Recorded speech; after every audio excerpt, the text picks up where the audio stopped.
Very often this question or this conversation about non-doership gets all tangled up with the spiritual idea or the spiritual conundrum of, do I have free will or do I not have free will? In its depth,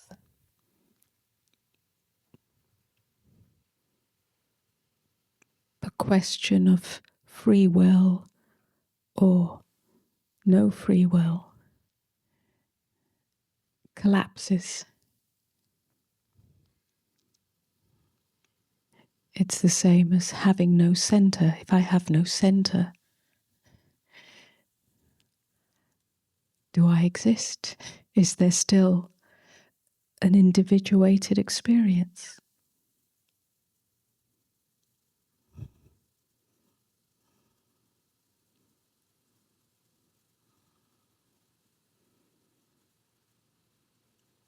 Do I just disappear? Does the self completely disappear? When there is no self, does free will completely disappear? When I'm not the center, the doer? It's a question that becomes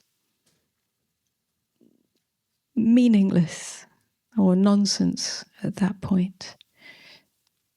Because once again, it's a paradox.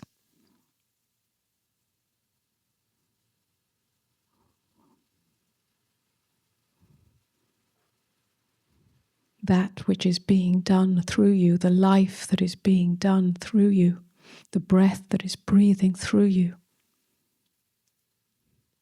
has the appearance of my breath, my life, and even my choice.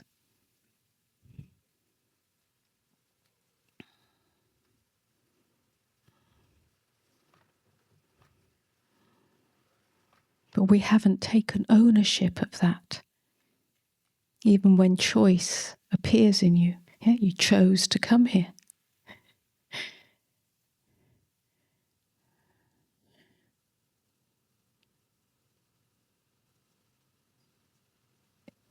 That's a finite experience. That's a localized experience. But even in that, it's appeared through that finite expression.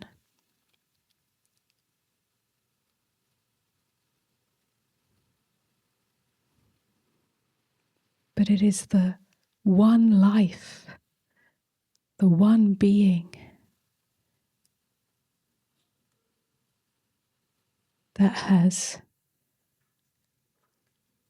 manifested or appeared through that localized experience. They're not in opposition to each other.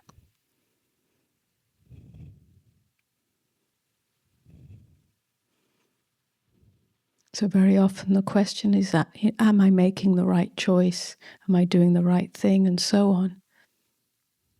That comes from the place of believing that you are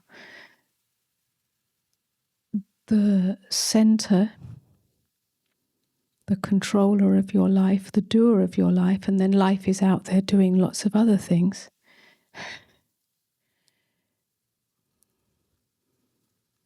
But at this deeper level, or you can say this wider perspective or wider knowing, that which appears in you as a choice, as an impulse, is informed by the one.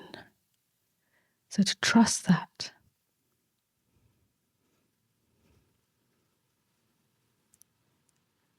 And the difference is that one, the center, will have an agenda for the outcome, will have a need. Now you apply this to all aspects of your life. Relationship.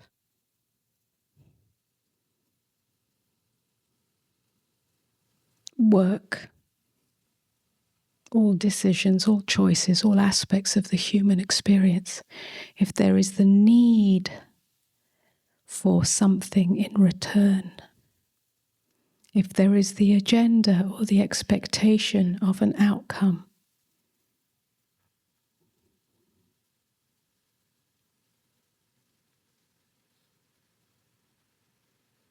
if there is a trying to map it out in order to get that which you think you need, the outcome,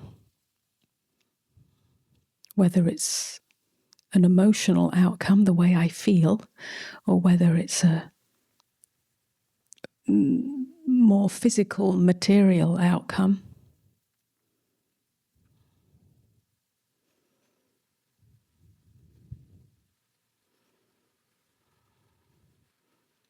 So need, agenda, expectation, a sense of failure,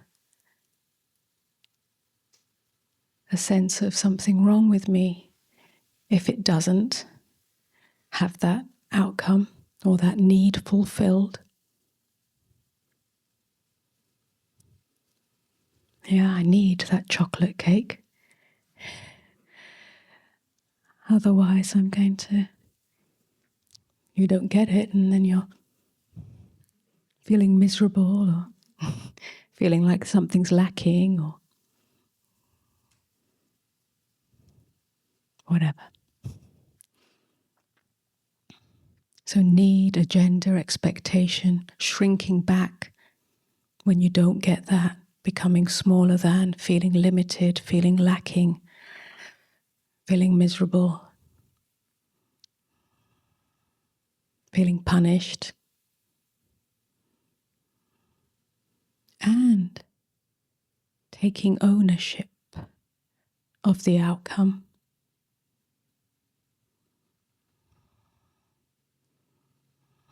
These are all little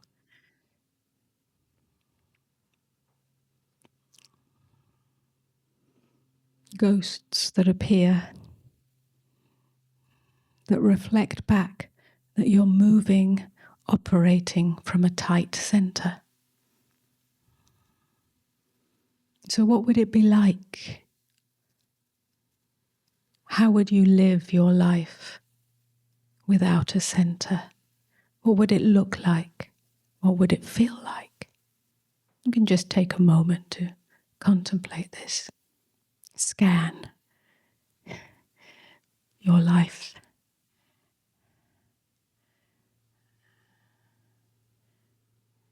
Is it operating from a center? Or are there some areas of your life that have a center and others that don't? And really sense that no center doesn't mean a cold detachment or a not caring.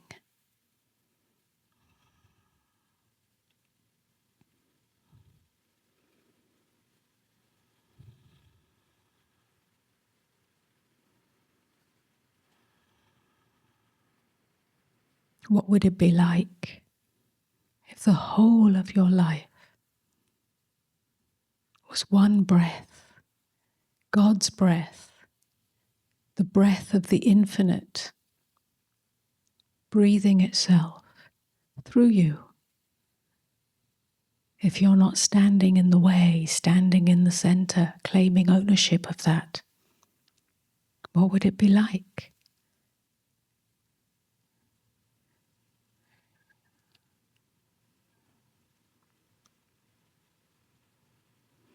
If you weren't controlling the breath, controlling the life?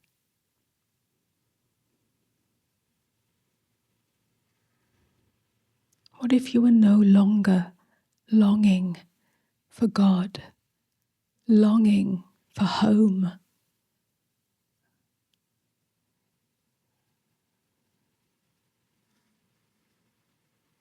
Because the whole center had dissolved.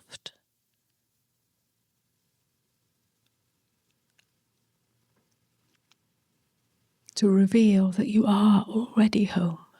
You are already God. Is it possible that you, as an individuation,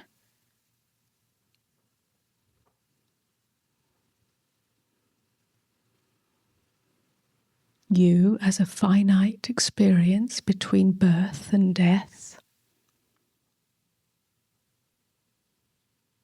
you and your life on a temporal level are a localized opportunity for God to experience itself, for being the one to experience itself through you.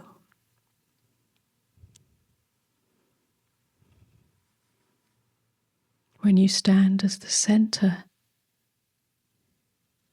you impede or obstruct this knowing, this revelation.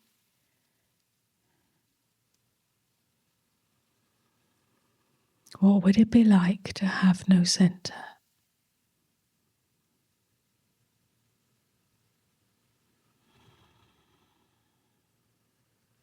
And whenever you're ready, open your eyes.